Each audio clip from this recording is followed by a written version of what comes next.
Friends, आज का ये पॉडकास्ट देश की समस्या नहीं कहूंगा, एक ऐसे विषय पर है जो कई व्यक्तियों के मस्तिष्क में उभरता होगा। कई लोग सोचते होंगे लेकिन शायद उसका उत्तर नहीं मिल पाता होगा। मैं उनमें से एक हूं जिसका मुझे उत्तर नहीं मिलता है। हम जब अपनी जिंदगी में आगे बढ़ते हैं, कई अवसर हमें प्राप्त होते हैं। हम कोई नौकरी करते हैं, व्यवसाय करते हैं या राजनीति में जाने का प्रयास करते हैं। पिछले कुछ समय से ये मैं देख रहा हूं, राजनीति के प्रति लोगों का आकर्षण एक चुंबकीय प्रकृति से बढ़ रहा है। हर व्यक्ति ये चाहता है मैं राजनीति में जाऊं।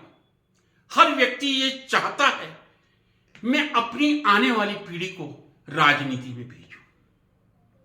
और ये कोई अतिशयोक्ति नहीं है। कहीं ऐसे राजनेता मिल जाएंगे, सभी दलों में मिल जाएंगे, जहां उनकी अगली पीढ़ी राजनीति को ही विरासत के रूप में स्वीकार कर रही है। फ्रेंड्स, आप सबको मालूम है मैं सोलन की खूबसूरत वादियों के बीच में बैठा हुआ हूं और मेरे साथ मेरे अनुज श्री रवि गोयल साहब, जो एक मैं ये कहूं अति चिंतनशील और बुद्धिजीवी हैं, जिनसे अक्सर मैं ज्ञान प्राप्त करता हूं। ऐसे व्यक्ति के साथ आज ये पॉडकास्ट बनाने का अवसर मिल रहा है। गोयल साहब, इस पॉडकास्ट में मैं आपका हृदय से स्वागत करता हूं। धन्यवाद। यही मेरा प्रश्न है। सबसे पहले हम इसी बिंदु पर बात करना चाहेंगे, क्या कारण है आज राजनीति के प्रति लोगों का आकर्षण इतना तेजी से बढ़ रहा है? ऐसा लगता है जैसे राजनीति हमारे जीवन का सबसे उत्तम व्यवसाय है, उससे उत्तम व्यवसाय और कोई नहीं हो सकता। कृपया आप इस पर प्रकाश डालिए। मैं तो इसके बारे में इतनी कह सकता हूं कि राजनीति लोगों को सत्ता के नजदीक ले जाती है और ये पावर है, इसकी आज के समय में हर व्यक्ति एक जरूरत महसूस करता है।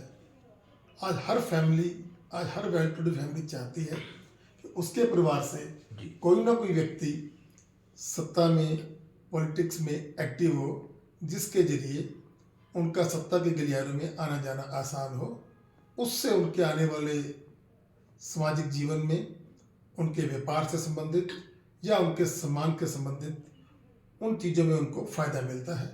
इसीलिए लोगों के अंदर राजनीति में जाने की या राजनीतिक लोगों के साथ अपने संबंध बढ़ाने की एक होड़ सी मची रहती है और ये मैं इसको स्वाभाविक मानता हूँ। यदि मैं आपकी बात समझ पाया हूं कि हर व्यक्ति की पावर के प्रति एक अट्रैक्शन है, वो चाहता है कि मैं पावर के नजदीक जाऊं और फिर मैं अपने परिवार को उस पावर के माध्यम से सपोर्ट देके अपने व्यवसाय को आगे बढ़ाऊं। जी बिल्कुल, मैंने अब मैं यही कहा है। जी, अब मैं बहुत विनम्रता से आपसे ये पूछना चाहूंगा जी, क्या हर व्यक्ति की सफलता का जी एकमात्र रास्ता राजनीतिक गलियारों से ही निकलता है? क्या राजनीतिक अप्रोच के बिना कोई व्यक्ति सफलता प्राप्त नहीं कर सकता? बिल्कुल नहीं, ऐसा कुछ भी नहीं है। जीवन में बहुत सारे व्यक्ति जो सफल हैं और जो राजनीति से दूर हैं, अगर सफल हैं तो सफल हैं। एक अच्छा डॉक्टर, एक अच्छा चार्टर्ड अकाउंटेंट, एक अच्छा वकील और एक अच्छा व्यवसायी, सब लोग अपनी मेहनत से बनते हैं। सत्ता का मतलब खाली फाइनेंशियल बेनिफिट लेना नहीं है जी, कि इससे हमारा व्यापार बढ़ जाएगा। जी, लोग सत्ता के अंदर पैसा कमाने के लिए नहीं, पैसा खर्च भी करते हैं, लेकिन एक जो पावर का जो एक अट्रैक्शन है वो अपनी जगह पर हर व्यक्ति के सामने है। हर व्यक्ति चाहता है कि उसे पावर मिले और पावर को मैं खाली इससे नहीं लेता। मान लीजिए आपका बिजनेस है, एक सोसाइटी के अंदर है जी, तो वहाँ बिजनेस ग्रुप बने हुए हैं, लोग में होड़ होती है कि मैं अपनी मार्केट का प्रधान बनूं। जी, इलेक्शन तक हो जाते हैं जी, सोसाइटीज होती हैं, सोसाइटीज़ के अंदर लोगों में इच्छा होती है कि मैं अपनी सोसाइटी को प्रधान बनूं, अपनी सोसाइटी का सेक्रेटरी बनूं। छोटी छोटी सोसाइटीज़, छोटे छोटे ग्रुप्स, छोटे छोटे एनजीओस, हर जगह इलेक्शंस होते हैं जी जी पावर के लिए। जैसे मैं लायंस क्लब, रोटरी क्लब का बीते समय के अंदर जी जी बहुत एक्टिव रहा हूं। जी जी मैंने आज से 15 साल पहले जी लोगों को 1-1 करोड़ रुपए खर्च करते हुए देखा है कि मैं लायन में गवर्नर बन जाऊं। जी जी अब एक लायन गवर्नर को क्या कोई सत्ता मिलती है? नहीं मिलती, लेकिन एक पावर, एक रिस्पेक्ट, उसके लिए लोगों ने करोड़ों रुपए खर्च किए हैं। उनको लायनिज्म से ना कोई पैसा मिला, ना कोई सत्ता मिली, ना कुछ, लेकिन उनको क्या मिला? उनको एक रिस्पेक्ट मिली। तो लोगों के अंदर जो सत्ता की चाहत है, उसको आप खाली राजनीति से मत जोड़िए, ठीक वो है। हर फील्ड के अंदर है। मेरा जो मैंने ऐसे भी लोगों को देखा है। मैं पंजाब के अंदर लायनिज्म में एक्टिव रहा हूं। मैं कुछ लोगों को जानता हूं जिन्होंने अपना पूरा का पूरा बिजनेस तबाह कर दिया सिर्फ और सिर्फ लाइन गवर्नर बनने के लिए। ये भी एक सत्ता है, पावर है। आपकी बात पूरी हो गई तो मैं आगे बढ़ूंगा। जी यदि मैं आपकी बात को सही तरह से समझ पाया हूं, जी वैसे बात ये शुरू हुई थी, क्या कारण है कि आजकल जनता पॉलिटिक्स, राजनीति की तरफ आकर्षित हो रही है। जी। लेकिन मैं आपकी बात से बिल्कुल सहमत हूं। कई तरह के संगठन हैं, जैसे आपने उदाहरण दिया लॉयड क्लब का। मैं भी रोटेरियन रहा हूं और मुझे कहते हुए गर्व होता है कि मैं पॉल हैरिस फेलो भी हूं। जी। और उसमें भी एक पद प्राप्ति की इच्छा पद प्राप्ति की इच्छा, पद प्राप्ति की इच्छा होती है। जी। मैं क्यों ना ये कहूं कि विद्यार्थी संगठन होते हैं, जी। वो जब महाविद्यालयों में, विश्वविद्यालयों में चुनाव लड़ते हैं, जी, उनकी भी एक सत्ता पाने की लालसा होती है। बिल्कुल होती है। इवन यदि हमारे यहाँ विभिन्न जातियां हैं, जी। ब्राह्मण हैं, ब्राह्मण समुदाय का जो है ब्राह्मण समुदाय, एसोसिएशन, अग्रवाल, बिल्कुल अग्रवाल सब जी, बिल्कुल हमारे यहाँ बिल्कुल मैं आपकी बात से से सहमत हूं। गोयल साहब ने बहुत अच्छी बात कही होते हैं कि हर आदमी मतलब सत्ता प्राप्ति की लालसा रखता है। रखता है। अब आपने एक बात बहुत इंपॉर्टेंट कही थी और जो मैं आपकी बात से बिल्कुल सहमत हूं जी। कि कई बार व्यक्ति सत्ता प्राप्ति के लिए अपार पैसा खर्च करता है। जी। जैसा कि आपने कहा कि यदि लॉयंस क्लब का प्रेसिडेंट बनने के लिए जी। कोई 1 करोड़ रुपया खर्च कर रहा है, गवर्नर बनने के लिए, सॉरी मैं माफी चाहूंगा, गवर्नर बनने के लिए, एक इनके डिस्ट्रिक्ट बने होते हैं, डिस्ट्रिक्ट गवर्नर बनने के लिए। बिल्कुल मैं सुधार कर रहा हूं। लेकिन गोयल साहब, ये पीड़ा होती है जी। कि एक गवर्नर बनने की इतनी लालसा कि हम अपने बिजनेस को खत्म करते हैं, जैसा कि आपने कहा कई लोग अपने बिजनेस को मैं जानता हूं क्योंकि जी। मैं लाइनिज्म में रहा हूं।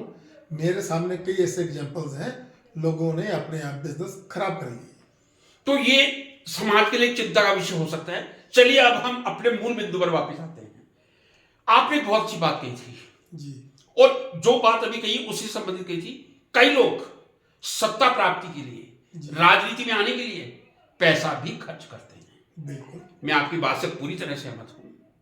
और अभी कुछ ही दिन पहले, एक सप्ताह भी नहीं हुआ, 5 जजों की एक खंडपीठ ने जी। एक निर्णय दिया है जी। कि इस देश की जनता को ये जानने का अधिकार होना चाहिए कि जो भी राजनीतिक दल इस देश की जनता का, इस देश के टैक्स पेयर का पैसा ले रहे हैं, जी। कितना पैसा ले रहे हैं। जी। सबसे पहला तो मुझे दुख इस बात का होता है, जी। आरटीआई, राइट टू इंफॉर्मेशन, जी। जो कांग्रेस की सरकार 2005 में लाई थी, जी। उसका मकसद ये था जी। कि आपको देश की हर चीज पारदर्शिता के साथ मिले, आपको जानने का अधिकार हो। जी। मुझे ये बहुत दुख है। इसके लिए भी किसी व्यक्ति को उच्चतम न्यायालय सुप्रीम कोर्ट में जाना पड़ा। जी। तब सुप्रीम कोर्ट ने कहा आपको इलेक्टोरल बॉन्ड का जी। हिसाब देना होगा। और यदि मेरी मेमोरी सही है, जी। उस दिन शाम को मैं देख रहा था, जी। जो ग्राफ आया था, जी।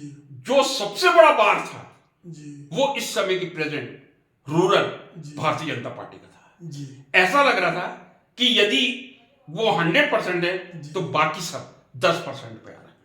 बिल्कुल ठीक कहा आपने। तो ये तो स्वाभाविक है जी।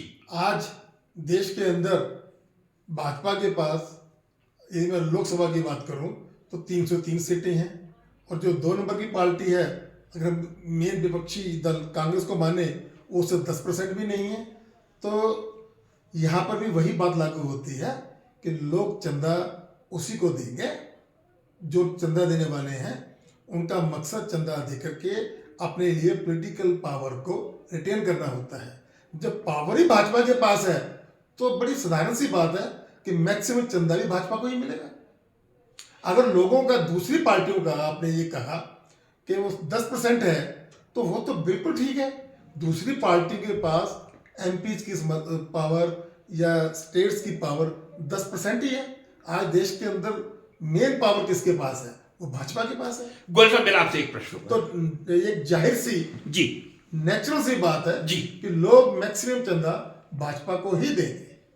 ठीक है, अब मेरा आपसे एक प्रश्न है जी जो आपने बात कही, चूंकि इस समय भारतीय जनता पार्टी सत्ता में है जी तो उसको चंदा देने वालों की संख्या अपार है जी क्योंकि वो सत्ता में है। जी लोकतंत्र में जी। कभी कोई स्थायी नहीं होता। जी जब 1975 में इंदिरा जी ने इमरजेंसी लगाई थी, जी लोकतांत्रिक मूल्यों का हनन किया था, जी और जब 1977 में चुनाव 1977 में इलेक्शन हुए थे, जी जयप्रकाश जी जी के नेतृत्व में पूरा आंदोलन था, जी। लेकिन वो राजनीतिक पिक्चर में कहीं नहीं थे। जी उस समय जिस तरह इंदिरा गांधी जी को जी। जनता ने पराजित किया था जी। और फिर भारी बहुमत से जी। 1980 में वापस लाई थी, जी यदि कांग्रेस पार्टी सत्ता में आती है, जी इसका मतलब यह है तब यही ग्राफ, चंदे का ग्राफ उल्टा होके कांग्रेस की तरफ बढ़ जाएगा। बिल्कुल नेचुरल है। यही तो मैं कह रहा हूं, ये नेचुरल प्रोसेस है। पब्लिक किसको, जिसके पास पैसा है वो किसी के प्रति, पॉलिटिकल पार्टी के प्रति उसका मोह या उसकी कोई नफरत नहीं होती है। ये नफरत है, ये मोहब्बत है, ये पॉलिटिकल बातें हैं। एक बिजनेसमैन जिसको करोड़ों रुपया खर्च करना है, वो सिर्फ और सिर्फ सत्ता के शीर्ष को देखता है। जो सत्ता में है वो उसी को सलाम करता है। ये एक नेचुरल प्रोसेस है। ये इसे निष्कर्ष गलत निकल ना के समझें। सामने आ गया कि जो सत्ता में होगा उसे ही सलाम किया जाए। बिल्कुल। हालांकि मैं माफी के साथ कहूंगा गोयल साहब, मैं इस बात से बिल्कुल सहमत नहीं। नहीं, आप इस नहीं, बात से एक इसलिए मिनट, सहमत अब नहीं मुझे होते। भी 2 मिनट में जी, समझ जी, लीजिए। जी, जी, जो सत्ता में है उसे हम सलाम करेंगे। आज हम एक पार्टी को कर रहे हैं, किसी कारण से 5 साल के बाद वो पार्टी बदल जाती है, जी। हमारे सारे मूल्य बदल जाएंगे। भाई साहब, किस प्रकार की हमारी सोच हो रही है? आपकी बात को मैं बोलूं कि जब आपने मूल्यों की बात करी, इसे मूल्य कहां से आ गए? जो सत्ता में होता है, देखिए अगर आप एक आईएएस अफसर हैं, आज आपका चीफ मिनिस्टर ए है, कल को बी होगा, परसों को सी होगा। आपका जो सलाम रहेगा वो किसी व्यक्ति को नहीं होता है, वो उस कुर्सी को होता है। इसमें मूल्य की तो कोई बात ही नहीं है। आज अगर प्रधानमंत्री की कुर्सी पर मोदी बैठे हैं, ना पर 100 साल से मोदी हैं, ना अगले 100 साल मोदी रहेंगे। मोदी से पहले जो देश के प्रधानमंत्री थे डॉक्टर मनमोहन सिंह थे, तो हमारा सलाम, हमारी रिस्पेक्ट उनको उतनी ही थी जितनी आज मोदी को है। उससे पहले जो भी हमारे समय के साथ प्राइम मिनिस्टर रहे हैं, इंदिरा गांधी जी भी रही हैं, इंदिरा गांधी जी को भी पूरा देश उतना ही प्रेम करता था। चलिए, मैं ये अब कुर्सी का प्रेम है, ये कुर्सी को सलाम है। कुर्सी को सलाम है। बिल्कुल, या किसी व्यक्ति को नहीं है। देखिए गोयल साहब, मैं माफी के साथ कह रहा हूं, जी यदि लोकतंत्र में कुर्सी को सलाम होगा होगा। तो लोकतंत्र की हत्या हो चुकी है। इसमें मैं आपकी बात समझ नहीं पा रहा। लोकतंत्र और कुर्सी को सलाम कभी साथ साथ नहीं चल सकते। कुर्सी लोकतंत्र का मतलब होता है लोगों द्वारा चुनी गई सरकार, और यदि वो कोई गलती रहेगी तो जनता उठ के खड़ी हो जाएगी। भाई साहब, मैं आपकी भावना समझ रहा हूं। एक मिनट, जो आपने ये बात कही, जनता, लोकतंत्र का मतलब जो आपने एक बताया कि जब कोई सत्ता पर बैठ करके गलत काम करेगा तब उसके ऊपर में जनता खड़ी होगी। जी। बिल्कुल सही बनाया आपने। जनता खड़ी होती है ना, हमारे देश के अंदर हर 5 साल के बाद इलेक्शन होते हैं ना। आपने जैसे बताया कि 75 में इंदिरा गांधी जी थी, 80 में चले गए, मतलब तो होते हैं ना। इसलिए जहां मैं गलत घूम होंगे, फिर के आ रहा हूं। जहां अब गलत आपकी होंगे, बात वही, जनता आपको सबक सिखा देगी। सबक की बात नहीं है। आपने कहा कुर्सी को सलाम होता है। देखिए, सलाम मैं कुर्सी नहीं आपका शब्द ले रहेगा, रहा हूं। इसको आप लोकतंत्र से जोड़िए। ये सलाम तो आप गलत तरीके से ले रहे हैं। हमेशा चाहे वो लोकतंत्र है, राज तो कोई ना कोई करेगा ना। राज कुर्सी करेगी, उस कुर्सी पर कौन बैठेगा वो लोकतंत्र के अंदर लोग तय करते हैं।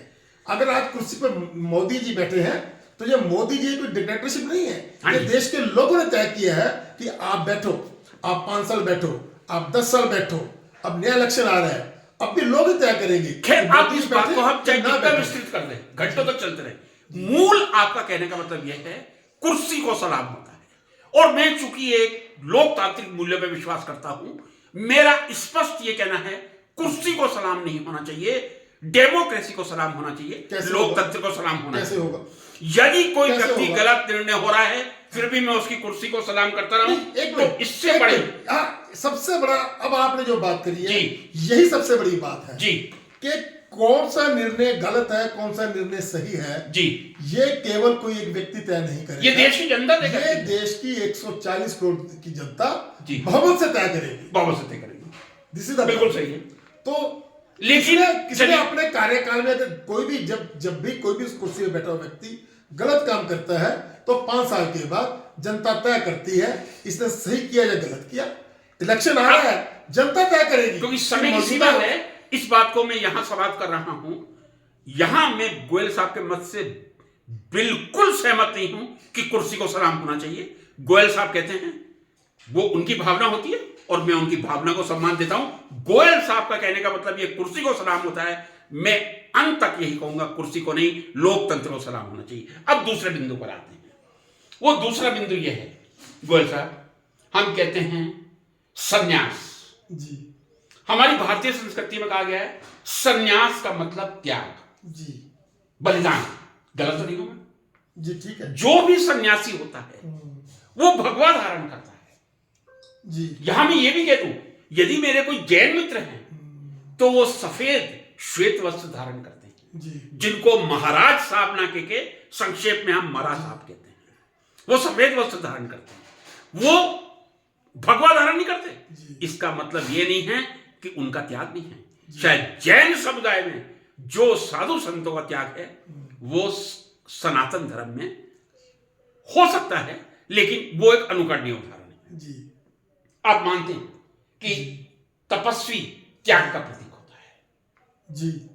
और राजनीति, आप अपने मुद्दे पे आइए, मैं आ रहा हूं, और राजनीति वैभव का प्रतीक होती है, सत्ता का प्रतीक होती है जी। सत्ता और तपस्या जी एक दूसरे के पर्याय नहीं हो सकती जी। आप अपना तपस्वी मैं कर रहा हूं, आप मुझे बोलने दें। नहीं सॉरी। एक तपस्वी का मतलब यह है कि वो सब कुछ भूल के भगवान की तपस्या में लोक कल्याण में लग जाए। लोक कल्याण और तपस्या का क्या संबंध है, यह मैं स्वामी विवेकानंद जी के उदाहरण से पेश करना चाहूंगा। वो भगवा वस्त्र धारण करते थे। जी जी, मैं सुन रहा हूं। हाँ, भगवा वस्त्र धारण करते थे, त्याग के प्रतीक थे जी। शिकागो वक्तृता के बाद जब वो भारत वापस आए थे तब बहुत बुरी तरह एक अकाल पड़ा था इस देश में।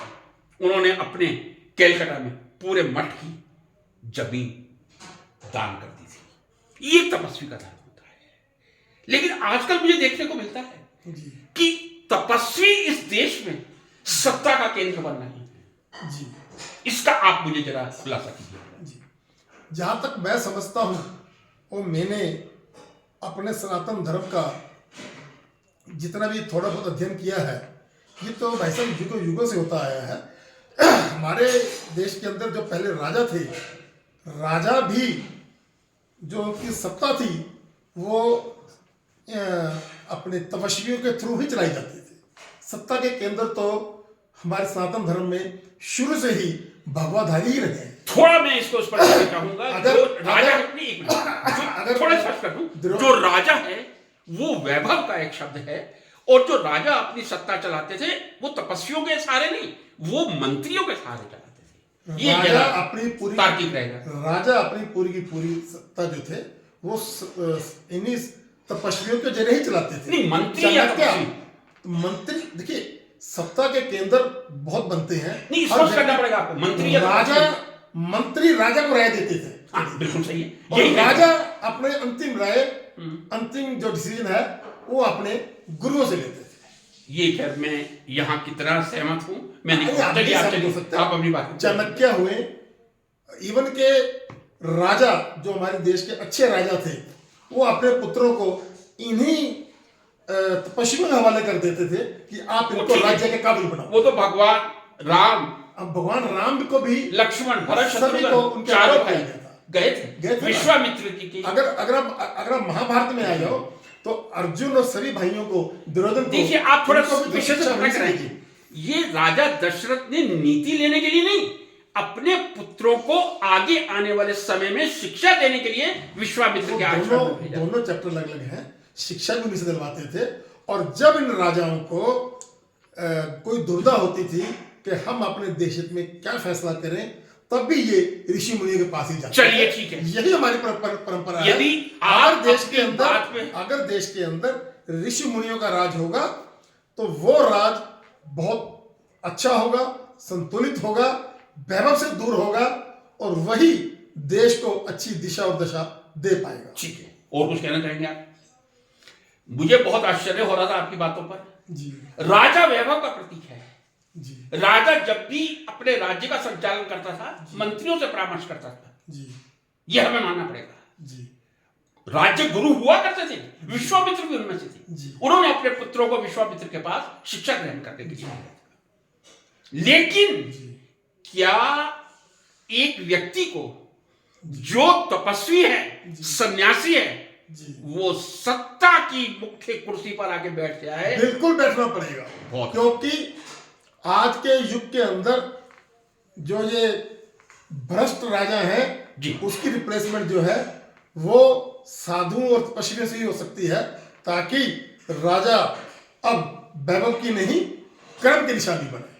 इसका मतलब यह हुआ कि एक योगी आदित्यनाथ जी ही हैं आचरण करने वाले, बाकी जितने आपके मंत्री हैं वो सब भ्रष्ट हैं। अभी आपने कहा था, ये अभी ऐसा- आपका ऐसा- वाक्य था। मैंने ऐसा कब आप कहा अपने कि वाक्य का बाकी भ्रष्ट अवलोकन हैं? तो कीजिए। अब मैंने कब कहा कैसे बाकी भ्रष्ट है? नहीं, आपने कहा वही शासन चला सकते हैं, वही वही बेहतर ईमानदार है, हो वो सकते हैं। बेहतर है। तो फिर उनसे क्यों बेहतर ना- है। फिर आप इसीलिए एक मिनट इसीलिए मैंने ये भी चंद दिन पहले मैंने टीवी पर देखा कि भारत के सबसे लोकप्रिय चीफ मिनिस्टर्स कौन है, उसके अंदर मैंने बिल्कुल देखा सबसे ऊपर नाम योगी आदित्यनाथ जी का आ रहा है। ये उनसे बेहतर है और ये प्रूफ भी हो रहा है आज के युग में। ये मैंने चंद दिन पहले एक टीवी के ऊपर एक न्यूज के अंदर ये सर्वे था कि सबसे ज्यादा सीएम कौन है, पॉपुलर सीएम कौन है। चलिए, मैं आपकी देश बात के को स्वीकार अंदर, कर रहा हूं। उसके अंदर योगी आदित्यनाथ का नाम सबसे ऊपर आया। लेकिन इसका मतलब ये नहीं कि बाकी बेकार है, अच्छा, ऐसा नहीं होता। लेकिन सिर्फ ये कहने की कोशिश है कि अगर अब मेरा कोई आपसे- भगवाधारी सीएम बनेगा या कल को पीएम बनेगा तो वो एक बेहतर सुरक्षा व्यवस्था और बेहतर शासन देगा, ऐसी हमें पूर्ण विश्वास है और यही सत्य है। अब मैं गोयल साहब की एक बात को, इस बात को सबसे पहले समाप्त कर दूं। जी यदि एक भगवाधारी प्रधानमंत्री या मुख्यमंत्री बनेगा तो वो एक अनुशील व्यक्ति होगा, जी आचरणकारी होगा। अचनकारी। लेकिन यदि एक शिक्षक, वकील, डॉक्टर या व्यवसायी बैठेगा तो शायद वो आचरण का पालन ना करे। मैं गोयल साहब की इस बात से सहमत हूं, जो भ्रष्टाचार का कीड़ा है। आप मेरी बात को तरुण मोड़ करके पेश कर रहे हैं। एक तार्किक बात कर रहा हूं मैं, नहीं, जो स्वीकार ये तर्क नहीं, ये कुतर्क हो गया। किसी की तारीफ करने का मतलब ये नहीं है कि बाकी की मैंने गाली दे दी है, ऐसा नहीं है। आपने ये कैसे कह दिया? क्या एक डॉक्टर, क्या एक वकील, क्या एक पढ़ा लिखा इंसान, जितने भी देश के अंदर बड़े बड़े ऋषि मुनि हुए हैं वो भी बहुत पढ़ लिख करके बने हैं। पुराने जमाने में जब अभी आपने बात करी कि राजा अपने बच्चों के लिए, बच्चों को शिक्षा के लिए ऋषि मुनि पर भेज देते थे, तो ऋषि मुनि क्या थे? ऋषि मुनि शिक्षक ही थे। ऋषि मुनि ही शिक्षक होते हैं। असली शिक्षक, असली शिक्षक ऋषि मुनि है और असली शिक्षक ही देश को चला सकते हैं। जी। मैं ये कहना चाहता हूं, इस देश को चलाना जो है केवल और केवल एक शिक्षक का ही काम है। गोयल साहब, एक आपकी शिक्षक ही राज बात करेगा। पूरी हो जाए तो जरा मुझे बता दीजिएगा। मेरी बात पूरी हो चुकी है। अब मैं आपसे बहुत सटीक प्रश्न कर रहा हूं। करे यदि भगवाधारी आचरणकारी है, हाँ जी। इस देश के लिए राजनीतिक रूप से सबसे सूटेबल व्यक्ति है, जी मेरा बहुत नम्र शब्दों में आपसे निवेदन है, जी चारों शंकराचार्य जी के बारे में आप क्या कहेंगे? फिर वही बात। नहीं, वही बात क्या? शंकराचार्य जी अपनी जगह पर देखिए, देश में लाखों ऋषि मुनि हैं। अगर कोई शंकराचार्य कल को राजनीति में आकर के देश में सीएम बनना चाहे तो मैं सबसे पहले उस शंकराचार्य को प्रमोट करूंगा, वोट दूंगा। मुझे इतना बता दीजिए, भारतीय संस्कृति में 4 मठ हैं, 4 धाम हैं, उनके मठाधीश कौन है? ये मुझे इसका जवाब दीजिए। मैं क्यों जवाब दूं इस चीज का? क्या आपको मालूम नहीं शंकराचार्य? क्या ये कहने में आपको शर्म आ रही है? अगर मुझे मालूम भी हो तो मैं तो इंटरव्यू नहीं दे रहा। नहीं, आप इन शब्द से शंकराचार्य शब्द मैं आप कहिए कि शंकराचार्य। मैं क्या करूंगा आपको कि अगर चारों शंकराचार्य सत्ता में आकर के देश को दिशा और दशा देना चाहे, यदि तो सत्ता में आकर, यदि सत्ता में आकर वो देना चाहे, यदि वो विश्व गुरु, जगत गुरु, मठाधीश शंकराचार्य के रूप में सलाह देंगे तो हम उनकी सलाह को डस्टबिन में डालेंगे, जो 22 जनवरी को हुआ है। ये किसने कहा आपसे? चारों शंकराचार्य इस वक्त के थे कि अभी हमें राम मंदिर में राम भगवान का प्राण प्रतिष्ठा समारोह नहीं करना चाहिए। क्या उन भगवाधारियों की भावनाओं का हमने कदर किया? फिर आप भगवाधारियों को, भगवाधारी ऐसे नहीं ना होगा कि वो किसी दिन अचानक जब सब कुछ तय हो गया, अंत का समय आ गया, उन्होंने प्राण प्रतिष्ठा से 10 दिन पहले ये कहना शुरू कर दिया। इस बात का कोई मतलब नहीं होता। चलिए, इसका क्या कारण हो सकता है? मैं आपसे पूछ रहा हूं, क्यों उन्होंने कहा? राजनीति। क्या कांग्रेस ने खरीद लिया था? बिल्कुल खरीद लिया कांग्रेस ने। चारों शंकराचार्य बिल्कुल खरीद लिया था पॉलिटिक्स ने। चारों क्या है अभी ये सभी ने, जब भी कोई ऐसा बयान देता है वो तो खरीदे जाता है, उसमें क्या है? आज जब पूरा कर ले मुझे बता दीजिए। आप एक चीज है, आप जब बात करते हैं, आप बात करते हैं भाजपा या कांग्रेस की, मैं सिर्फ बात करूंगा सत्ता और विपक्ष की। मैं भी सत्ता की बात कर रहा हूं, तो मैं आप तो सत्ता की भी नहीं कर रहा हूं। आप ये कहें कि क्या उन्हें विपक्ष ने खरीद लिया था? मैं आपको बिल्कुल कहना चाहता हूं, उन्हें सभी के सभी शंकराचार्यों को विपक्ष ने खरीद लिया था। मैं इस बात को आपके पॉडकास्ट के ऊपर ओपनली कह रहा हूं। आपकी बात हो गई। अभी गोयल साहब ने कहा था कि जो भगवा धारण करता है वो इस तरह की सलाह देगा कि शायद राम राज्य एक हवा के झोंके से आ जाएगा। भगवा वस्त्रधारी राजनीति में आने चाहिए, सलाहकार होने चाहिए, इन्होंने ही कहा था। प्राचीन काल में मैं कह रहा था मंत्री राजा को सलाह देते थे, ये कह रहे थे गुरु देते थे। जब हमारे देश के महान गुरु शंकराचार्य, जो वास्तव में भगवाधारी त्यागी हैं, किसी चीज पर, मेरे भी परम प्रिय राम हैं, मेरे भी प्राणों में राम बसे हुए हैं, हर श्वास में राम है। यदि शंकराचार्य जी ने कहा था तो उनको खरीद लिया गया था, ये इन्होंने स्वीकारा था। क्या भगवाधारी शंकराचार्य को कोई खरीद सकता है?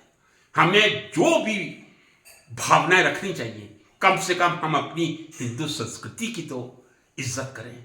हमारे मुंह से कैसे निकल गया कि मैंने उनसे पूछा क्या कांग्रेस ने खरीद लिया था? बिल्कुल खरीद लिया था। नहीं, मैं अब भी कह रहा हूं, कोई संत नहीं भी। बिल्कुल इन शंकराचार्यों को विपक्ष ने, ये कांग्रेस भाजपा बात नहीं कर रहा, विपक्ष ने इन लोगों को किसी ना किसी तरीके से इस बात के लिए राजी किया था कि आप राम मंदिर की तिथि के ऊपर में नेगेटिव बयान दे। ये हुआ था, मतलब मैं इस चीज को पूरी तरह से मानता हूं। आप मानते हैं? हुआ था। तो मेरे प्रश्न का जवाब दिए, भगवाधारी बिक सकते हैं?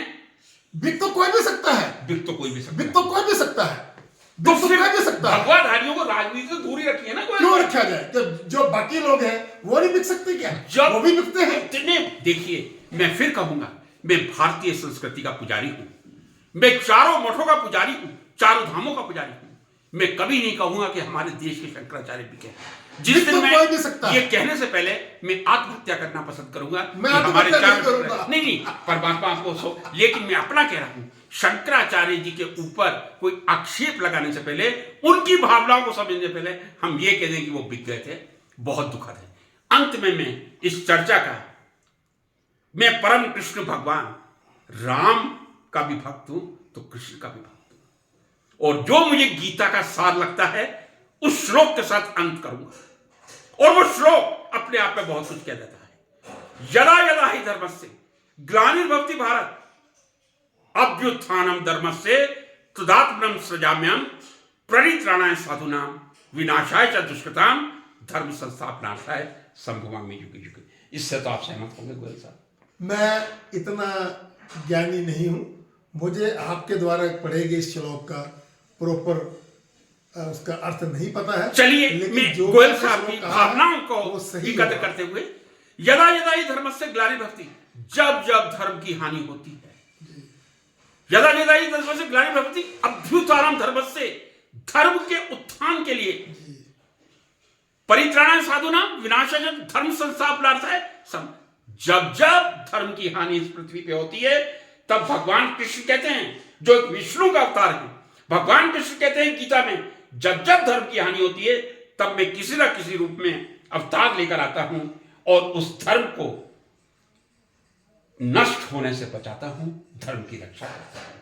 और धर्म ही अंतिम सत्य है, चाहे वो जैन धर्म हो या सनातन धर्म हो या मुस्लिम धर्म हो या ईसाई धर्म हो, हम तो सर्वधर्म समभाव में विश्वास रखते हैं।